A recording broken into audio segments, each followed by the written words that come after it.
नमो नमः मित्राणी, आप सभी का संस्कृत ज्ञानदायिनी चैनल में बहुत बहुत स्वागत है। मित्रों, हम लोग प्रशिक्षित स्नातक शिक्षक 2021 के हल किए गए प्रश्न पत्रों का अध्ययन करेंगे और यह आपके परीक्षा को अंतिम रूप देने में बहुत ही सार्थक सिद्ध होगा। तो चलिए देखा जाए 21 में का हमारा जो पहला प्रश्न है 2021 का पहला है, क्षीयन्ते अखिल भूषणानि सततम वागभूषणम भूषणम अस्थाई भूषणम किम।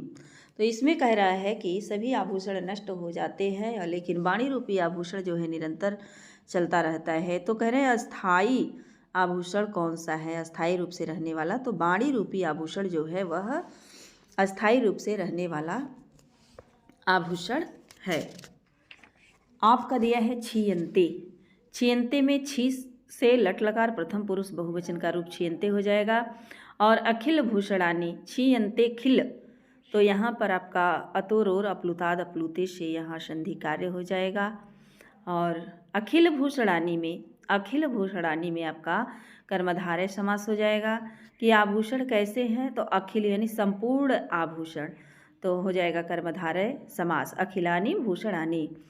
अखिलः में खिल से क प्रत्यय हो करके अखिलः न खिलः, तो नई तत्पुरुष समास हो जाएगा। और भूषणम में आपका भूषणम में भूष धातु से ल्यूट प्रत्यय हो करके भूषणम बनेगा। और वागभूषणम यानी वाणी रूपी आभूषण, तो वाक एव भूषणम मयूर व्यंस का दी त्वात रूपक समास हो जाएगा।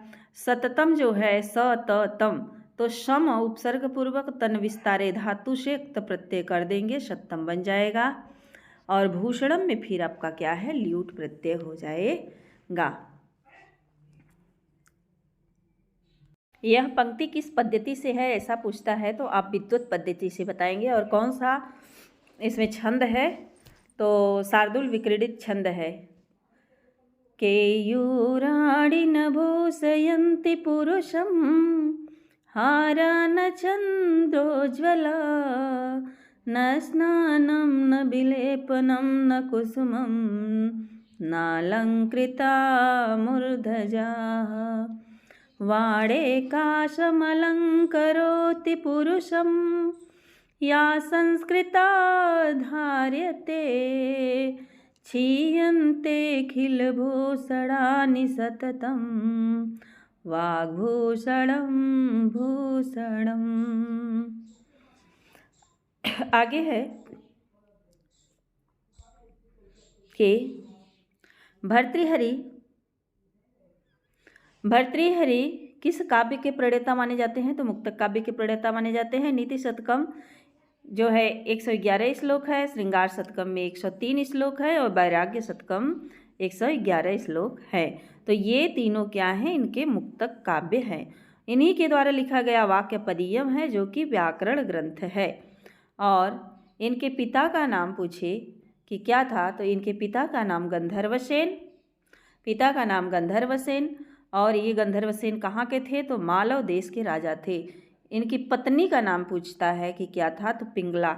और गुरु का नाम गोरखनाथ था। भर्तृहरि द्वारा रचित नीति शतकम की कुछ सूक्तियाँ और हैं, तो जिसके बारे में हम लोग अभी पढ़े हैं। आगे देखते हैं। तो आगे दिया है आपका कुत्स्याः स्युकुपरीक्षका न मडयो अय्यर्घतः पातिता। यह भी शार्दूल विक्रीडित छंद से है और विद्वत पद्धति से है। और कुत्स्याः में कुत्स धातु से ड़यत प्रत्यय लग करके कुत्स्याः बना है। स्युः तो अस धातु का है, स्यात स्याताम स्युः विधि लिंग प्रथम पुरुष बहुवचन का रूप है। कुपरीक्षिकाः तो कुत्सिताः परीक्षकाः, तो प्रादि समास हो जाएगा। अर्घतः तो अर्घ से तसील प्रत्यय लग करके अर्घतः बना हुआ है।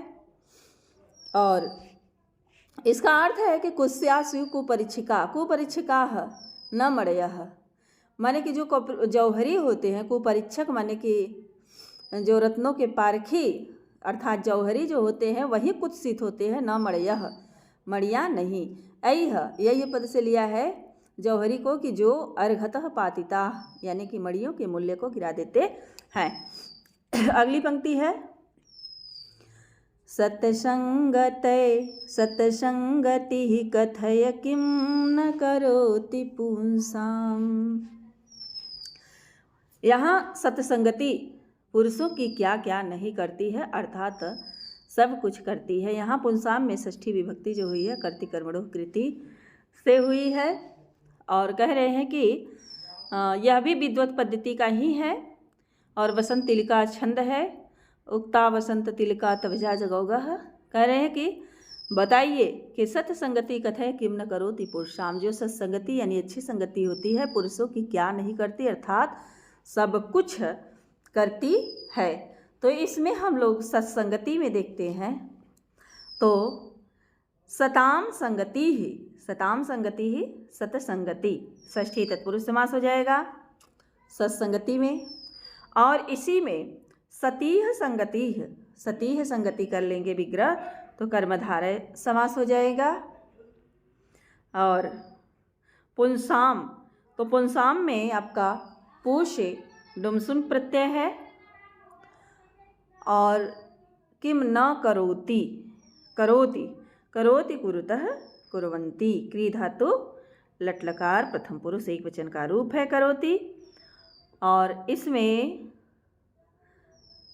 दीपक अलंकार है और बाद में जो अंतिम चरण है इसमें अर्थांतर न्यास अलंकार है।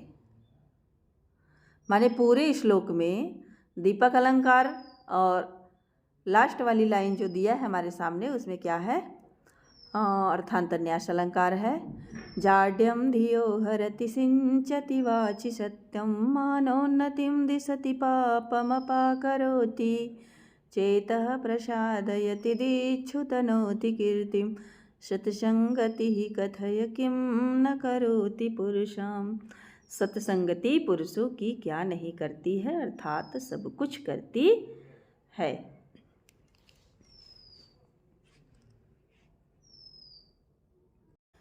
अगला पंक्ति है विद्याराजसु पूज्यते नहि धनम विद्याविहीनः पशु सूर्यास्वयदिमः सजौ सततगा शार्दूलविक्रीडितम्। यह भी आपका विद्वत पद्धति से लिया गया है और शार्दूल विक्रीडित छंद है। हमारी अगली पंक्ति है अवस्था वस्तूनि प्रथयति संकोचयति च। अवस्था वस्तूनि प्रथयति च संकोचयति च रसैरुद्रैच्छिन्ना यमनसभुलगः शिखरिणी।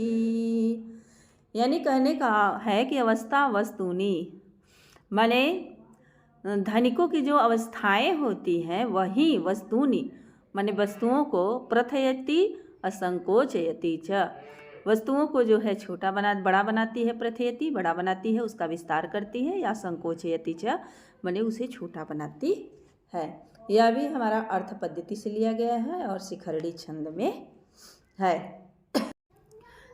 अगली पंक्ति है वारंगनेव नृपति अनेक रूपा वारंगनेव नृपनीति अनेक रूपा। वारंगनेव तो वारंगनेव में आपका हो जाएगा कि वारंगना में पहले देखते हैं वारंगना वारस्य जनसमूहस्य अंगना स्त्री तो हो जाएगा या सा जो है वह है वारंगना, यानी वारंगना में आपका बहुब्रीहि समास हो जाएगा। और नृपनीति तो नृपाणाम रीति, नृपनीति का क्या हो जाएगा नृपाणाम नीति यानी राजाओं की नीति। अनेक रूपा तो अनेकानि रूपाणि यस्याह सा बहुब्रीहि समास हो जाएगा अनेक रूपा में। और नृपनीति अनेक रूपा में हमारा नृपनीति अनेक रूपा, विसर्ग संधि हो जाएगा, सस्य सोरू से रू हो गया। और वारंगनेयों में आपका वारंगना धन ही व गुण संधि हो जाएगा। और इसमें वारंगना से नृपनीति की उपमा दी गई है, अतः यहाँ पर उपमा अलंकार है और बसंत तिल का छंद है। अगली पंक्ति है,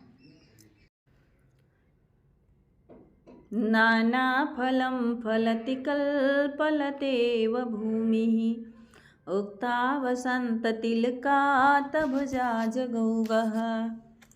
तो कह रहे हैं कि नाना फलम फलति, यह भी हमारा बसंत तिल का छंद में है और अर्थ पद्धति से लिया गया है। नाना फलम, तो नाना फलम इसका विग्रह ही हो जाएगा नाना फल, तो हो जाएगा शुभ सुपा समास। कल्पलतेव, तो कल्पलता इव गुण संधि हो जाएगा और कल्पलता धने इव, ठीक है। और इस कल्पलता इव में से ही हमारा उपमा अलंकार हो गया है।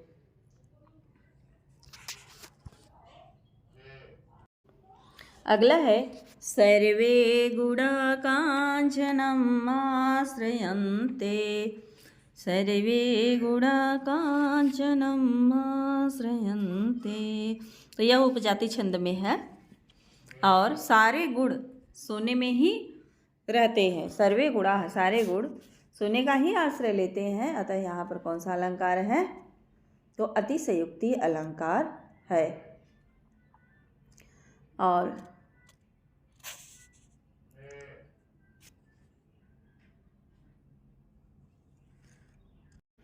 उपर्युक्त विवेचन से स्पष्ट है कि क्षीयन्ते वाग्भूषणम भूषणम, यह सुभाषित भर्तृहरि के नीति शतकम के विद्वत पद्धति से लिया गया है। इसमें अस्थायी रूपी आभूषण जो है वाणी को ही बताया गया है, अतः विकल्प भी सही है। तो मित्रों, आज यहीं तक, इसके आगे का क्वेश्चन मैं अगले वीडियो में लेकर आऊँगी। धन्यवाद।